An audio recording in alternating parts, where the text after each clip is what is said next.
Sometimes the most decisive victories aren't won directly on the battlefield. They are achieved in far more subtle ways.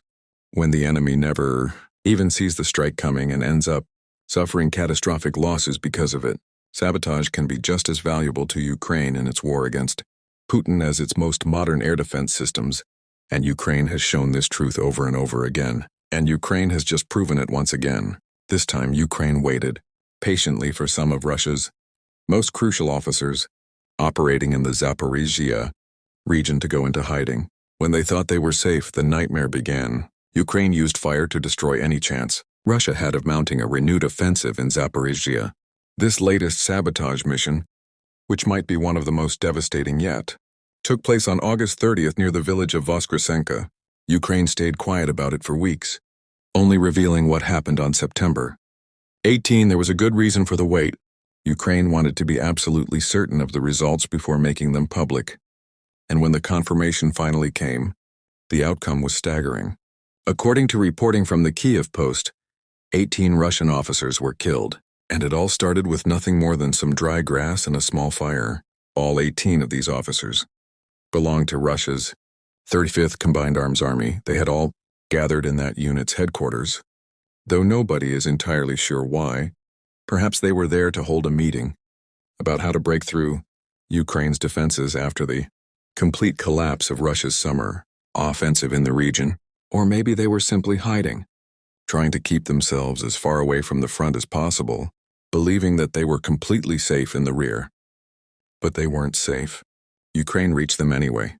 The big question is how Ukraine pulled this off, and the answer comes from an interesting and somewhat unexpected source: the I Want to Live project. This program was launched by Ukraine early in the war to give Russian soldiers who wanted a way out of the fighting a safe way to surrender. You can think of it as a modern digital version of waving a white flag. Rather than risking death by walking across the battlefield with hands raised, a Russian soldier can simply contact I Want to Live through Telegram and coordinate his surrender. Usually this project does not go out of its way to announce Ukrainian strikes against Russian forces, but this time was different.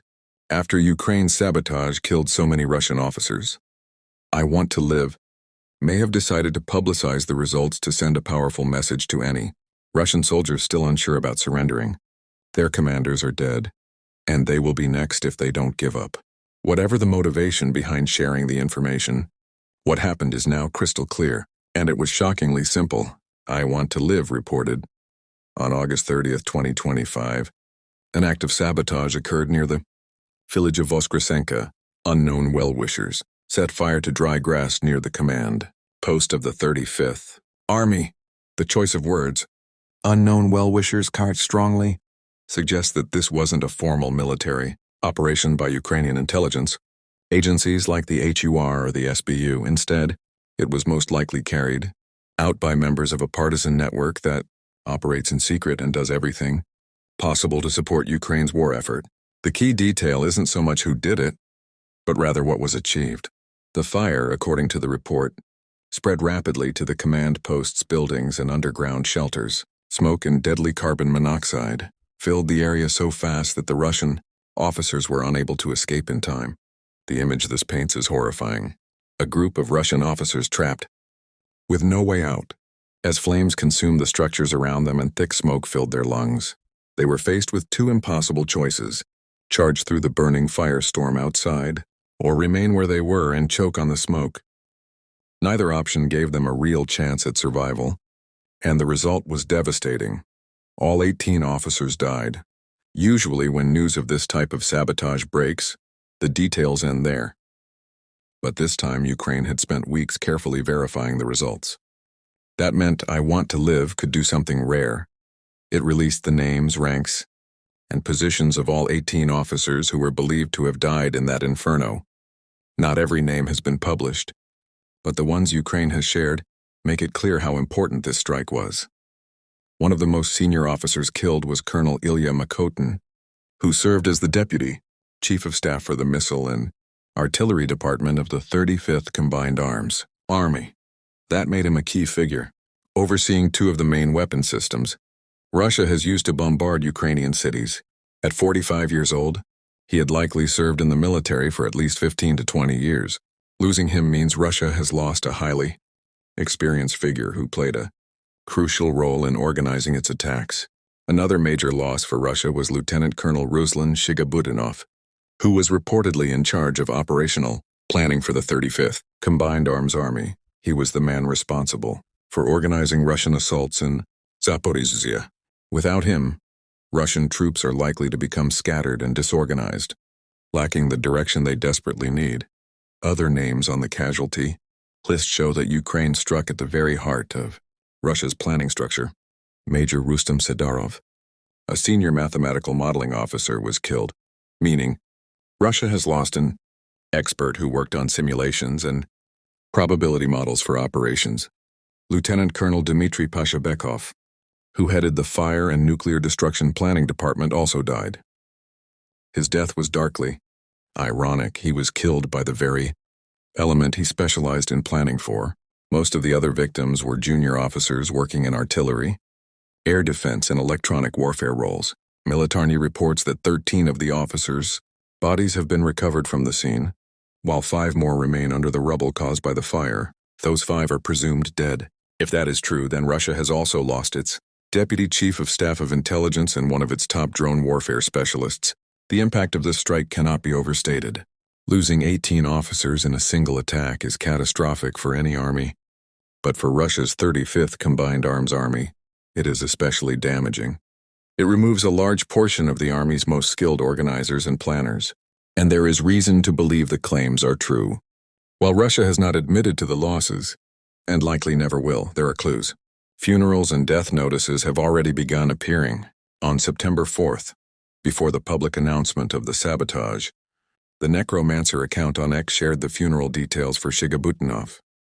Born in 1990, he was reported to have always asked the Almighty to grant him a long life, a haunting note now that his life ended in such a horrific way.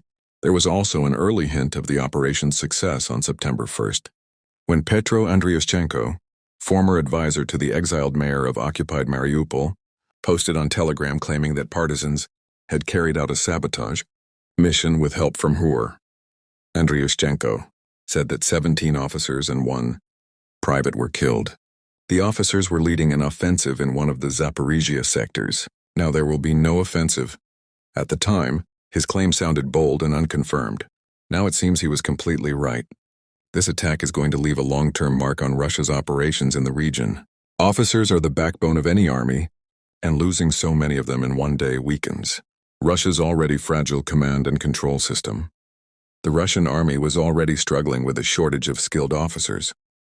Russia has lost hundreds of thousands of troops in this war, and including many members of elite units and combat veterans.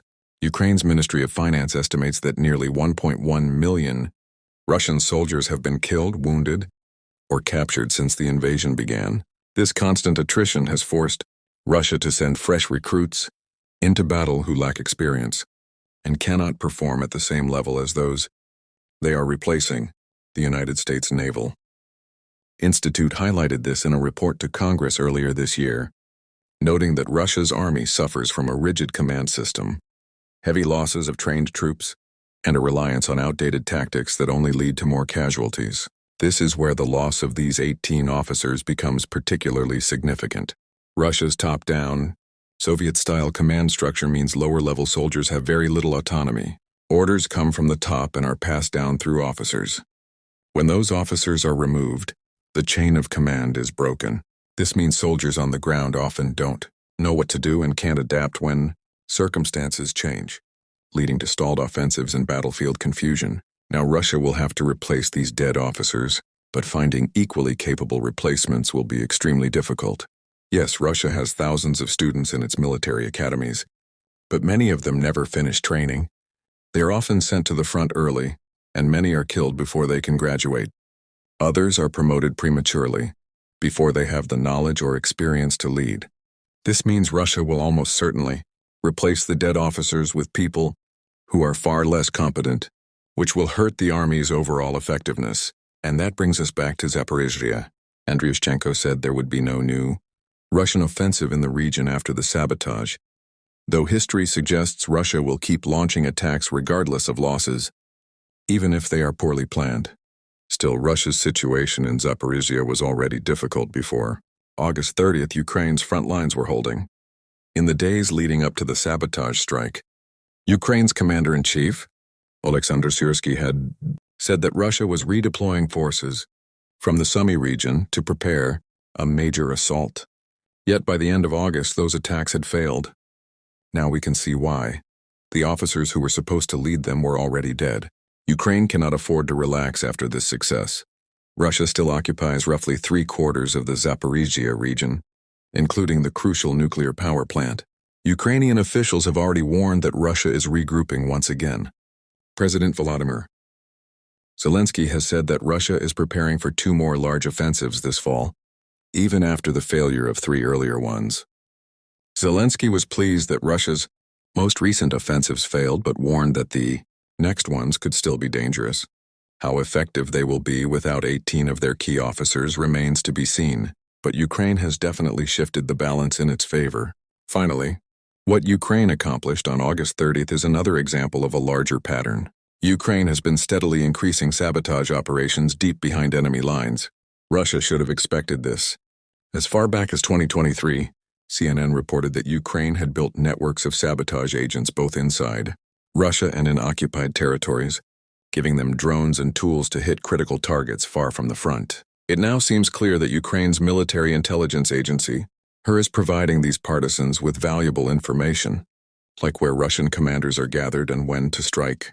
Earlier in 2025, partisans disabled a locomotive carrying Russian military equipment to Voronezh. Other attacks have targeted railways, fuel depots, and other logistical hubs. But none of those hits were as daring or as devastating as the August 30th operation. The lesson for Russia is grim. Its forces are not safe anywhere. Ukraine has learned how to strike in unexpected places, and each time it does, it weakens Russia's ability to fight. The information flow between partisans and the Ukrainian military is one of Kyiv's most powerful weapons. The Atlantic Council noted earlier this year that this partnership has been vital for intelligence gathering and has made precision strikes much more effective. The August 30 fire that killed 18 Russian officers was likely the result of this cooperation. Russia must now wonder if Ukraine can wipe out an entire command group with a single fire. What else can it do behind the lines? The answer came quickly, with Ukrainian partisans completing yet another sabotage mission inside Russia itself. Ukraine struck from the shadows and took out the brains of a major Russian force, leaving Putin's army reeling.